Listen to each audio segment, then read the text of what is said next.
Welcome back to the Piping Pastor Theology Talks. Today we'll be getting into the rather fun topic of Christian nationalism.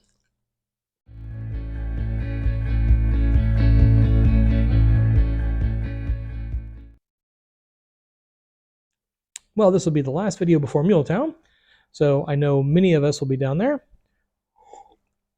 having a pipe and a chat, and so I'm sure we'll all get some content, pictures, and so forth. So for those of you on the other side of the pond, it'll be almost like you're there. Today I'm smoking in my little Admiral Tomato pipe here, and in it I'm smoking some Haunted Pirate Ship. So thanks again to Cliff for that note. I have also been kind of fighting a cold for the last week. It's odd how it's been circulating through our virtual connections, but no, it kind of it went through my house this past week, and I pushed it off as long as I could, but it finally hit me. Obviously, I'm not doing too badly with it. Hasn't put me off the pipe, so something to be said there for daily exercise and decent nutrition. I would say good. I'm not like a vegan or anything else like that. I still enjoy my sweets and red meats, but eating clean and exercising does help the immune system. So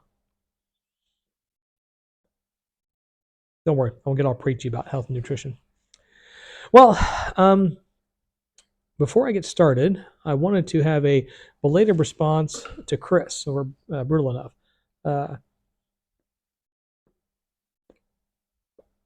He asked a while ago about if we had a pipe that that was like an antique pipe or a sentimental pipe that we had in our collection that we don't smoke. And I do have such a pipe. So I'll show a picture of it here.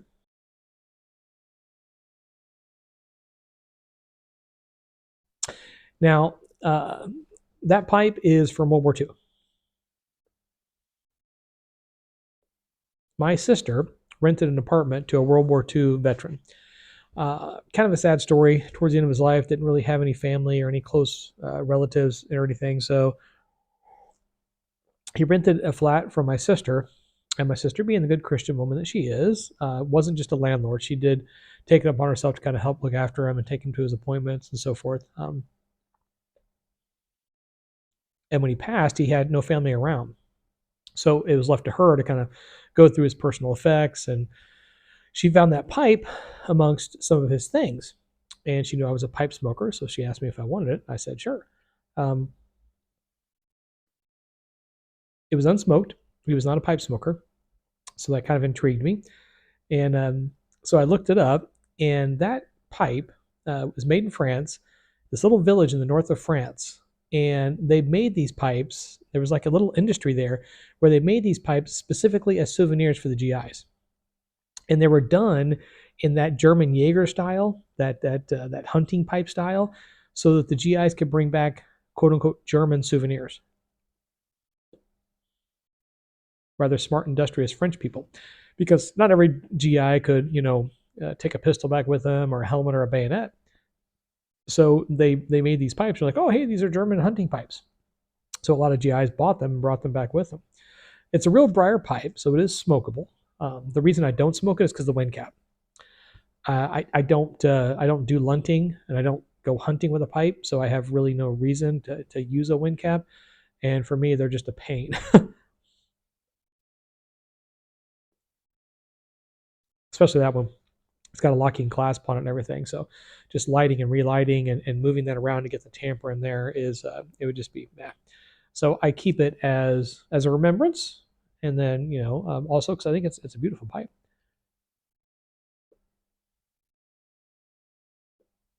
You may notice that it's sitting in front of a framed copy of the poem by Malcolm Guy, which is in my office. It's a great reminder. Well, Christian nationalism, yay. And I already know just titling this video Christian nationalism is probably going to get, it's going to create some views, I think. I can't wait to see all the comments come off this. Because it is a hot topic. For those of you that are not from the United States, we essentially have a two-party system of government. We've got Republicans and Democrats. Independents, Green Party, Democratic Socialists. There's other parties, but they don't really amount to anything. It's like a handful of people and organizations. For the most part, it's red and blue. That's kind of how our government works. And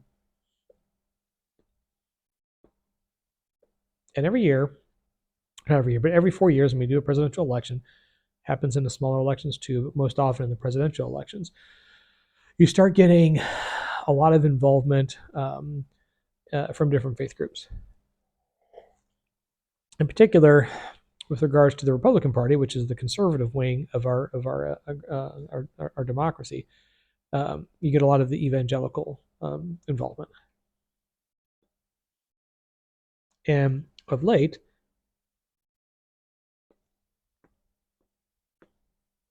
that has equated to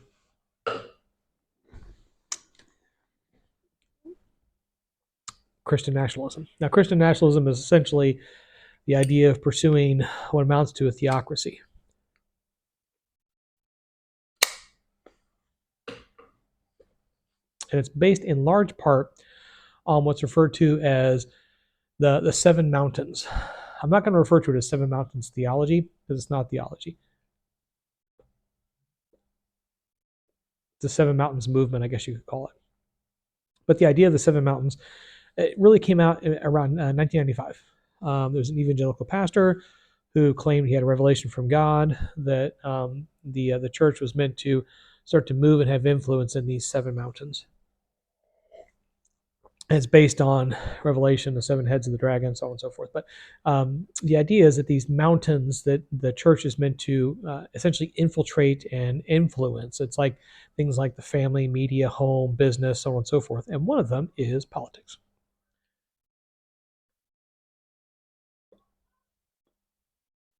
So this organization, this way of thinking, this worldview, has really gotten into the idea that they should be influencing and controlling political outcomes. Now, I have no problem with Christians being involved in the political process. As a citizen of the United States, it is your duty and responsibility to vote, and by all means, you should be involved in that. However, especially around presidential elections, we begin to oftentimes conflate faith and politics. We start getting them a little bit too close together. And now I'm not one of those people who says absolute separation of church and state. Church should have nothing to do with state, state have nothing to do with church. Okay. I'm not saying that because first of all, that's impossible. Okay. Unless you're only going to elect true atheists in every position in government, you are never going to get faith, religion out of politics, because people are informed by their faith. Even if they're not offering legislation that supports their own personal faith or pushes another faith out, they're still informed by their faith. It's still there, right? And churches exist within the structures of government. They have 501(c)(3)s. They own land. They have to adhere to the laws of the state. So there is an intermingling. There always has been. There always will be.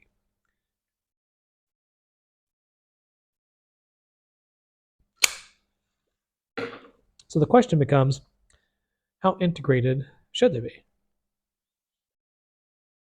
To what degree do we have the influence of Christianity on politics, on legislation, on governance? Should we have that as a central focus of faith? And that's where Christian nationalism says yes. As I said, it's essentially an attempt to create a theocracy, or at the very least, a democracy driven by Christianity. However, first of all, in the United States, freedom of religion is protected, and that's freedom of all religions and none. So the idea that we have one religion in control of the government runs counter to what the founding fathers intended when they wrote the founding documents of our nation. They did not want a theocracy. They wanted a system of governance where people could have freedom of choice of religion and exercise of religion. And it's true that, the grand majority of them were Christians, and they wrote it from a Christian worldview. but that doesn't mean that they're dictating that Christianity should rule the day. Now, the folks who adhere to these seven mountains of influence, and in main part, it's ministers from my own tradition, which is the evangelical movement, who say, we should pray for leaders, to do A, B, and C, and we should only have leaders who support our Christian doctrines, and so on and so forth, and we shouldn't support anyone else. And you have people, I'm not going to name any names because I'm sure you can probably just Google them yourself, but people who follow in the prosperity gospel and so on and so forth, and they've done this thing as well, and it's been a big part of their ministries. The challenge with that is it's not a biblical idea. I'll pause there for let everybody, let the offensive meter go up, as Dave says. It's not. It's simply not. Now, the integration of politics and religion, like I said, that's nothing we can get away from, right? And people will proof text things out of the Bible. They'll take a verse out here, verse out here, verse out here, and they'll argue their position from those particular verses. However, that's not exegesis. That is not interpreting God's revelation out of the Bible. That is taking your worldview, that is taking your position and reading it into the text. Like, I had this idea. I think Christians should be in control. Now let me go in the Bible and find a place where I can support that idea. That's eisegesis. And it kind of leans into, like dispensationalists often do this with, we call it newspaper eisegesis. And that's not really the same thing as what I'm talking about here, because the dispensationalist movement, those who follow dispensationalism, they don't look at the current situation of the world and then look into the Bible and say, okay, now how can I explain this, right? Dispensationalism in its true sense is reading the Bible and then looking from a biblical lens at the current time frame and interpreting the time frame through the Bible, right? Newspaper eisegesis, which is going the other way, which is looking at the current times, picking people out, and then trying to find that person in the Bible, right? That's why people came up with the idea that Hitler was the Antichrist, which Hitler obviously wasn't, because the end times didn't start. Then later on was Gorbachev. People thought Gorbachev was the Antichrist, and that birthmark covered up the sign of the beast. So that's not what I'm talking about either, right? Dispensationalism in its true and accurate form is looking at the current day through the lens of the Bible and saying, oh, okay, now I understand what's going on in our current world based on the prophetic works in the Bible, not the other way around. The Seven Mountains movement essentially does that newspaper eisegesis thing. I want Christians to be in control. Let me go find the verses to back that up. And people do that with all kinds of different worldviews and all kinds of different opinions. You want to say that the earth is 9,000 years old? Okay, I'm starting with that worldview. Let me go back in the Bible and find something that backs it up. You want to say that the universe is 14 billion years old and God created the universe 14 billion years ago? Okay, that's the worldview I'm starting with. Let me go in the Bible and find something that backs it up, right? That's essentially putting God in the position of being the footnote, right? And that's not how we're meant to read and interpret and understand Revelation. We're meant to start from the biblical position and then go forward from there. And even beyond that, even if you take a step away from that, what we're meant to do as Christians is be like Christ. That's what Christian means. Christian means little Christ. It started as a pejorative term in the early days of the church, like, oh, those little Christ, those little mini Christ, right? That's what being a Christian means. And if we're meant to be like Christ, we're meant to exemplify Christ's life. Of course, we can't be sinless and we can't be, divine and so on and so forth in the way that Christ is. But we can try to model our lives after the way that Christ modeled life here when Christ was on earth. Christ lived in a certain way here as a model for us. Christ taught not only through his speaking engagements, but Christ taught through his life, through his example. He didn't tell the disciples, you should wash each other's feet. What did he do? He put a towel on and washed their feet. He showed them how it is that they're supposed to live. And he shows us how it is that we are supposed to live. And Christ did not get involved in politics. When Christ met Pontius Pilate, and Pontius Pilate said, are you the king of the Jews? What did Jesus say? You say that I am. He stood silent before his accusers, right? He could have thrown down. Christ is the Son of God. Christ had the power of 10,000 angels at his command. Christ could have established, a kingdom here on earth. He could have stepped into that political amphitheater. He could have stepped into Pilate's palace and said, "Nope, I'm taking over now. We're going to run things." That's what the Jewish people thought he was going to do. That's what they wanted him to do, was to establish a kingdom here on earth. But he didn't get involved in any of that. Why? Because his sights were higher. There was something bigger, right? That's the point of Christianity. It's the point of religion. It's the point of faith. It's not, it's not a vehicle to control governance here on earth, right? It's a way for us to live, and it's a way for us to interact with each other, and it's a way for us to give glory to God. So if you want to be in politics, fine, knock yourselves out, right?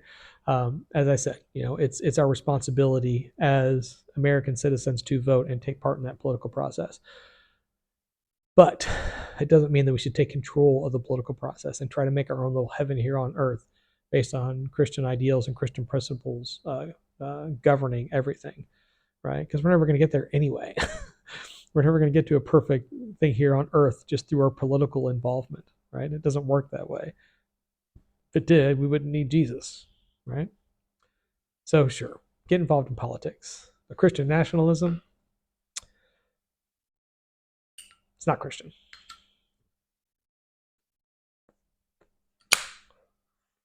Well, that is it for this time. Kind of a long one, but it's an important topic. And because we're in that political time of year, I keep hearing people talk about it, and I was like, I should probably say something. You know what? As Piper X1X, Piper 19, and all the members of Team Freedom are often saying, let your freedom flag fly, freedom flag fly. Goodness, try to say that fast 3 times. Doesn't mean just displaying guns. Well, I'm sure that's a part of it, whatever. But it also means, speaking truth. Sometimes speaking truth to power, and sometimes speaking truth that is not necessarily very popular. So, and that's it. I hope you have a lovely week. As always, happy reading.